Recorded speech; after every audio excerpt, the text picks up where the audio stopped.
Sveiki, taigi dar viena klinikinio atvejo apžvalga. Šį kartą pacientė kreipėsi norėdama pagerinti priekinių dantų estetiką ir skundėsi esamais tarpais tarp dantų. Kaip matome, turime didelius tarpus tarp centrinių kandžių, lateralinių kandžių ir tarp iltinių dantų. Tokiais atvejais, panaudojant skaitmeninį šypsenos dizainą, uždėdami idealias dantų proporcijas, mes galime įvertinti, ar šitas tarpas yra teisingoj pozicijai, kad uždaryti minimaliai protezuojant dantis. Taigi matome, kad tarpai yra idealiai taip išdėstyti, kad sukuriant idealias proporcijas, jie užsidarys. Sekantis etapas yra dantų pavaškavimas ant modelio laboratorijoje, kuris gali būti panaudojamas burnoje. Šioje nuotraukoje ir matome, kaip tai atrodo.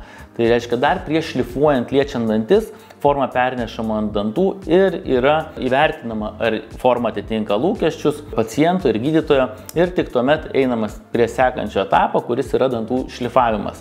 Šiuo atveju jūs matote minimales dantų preparacijas emalio ribose.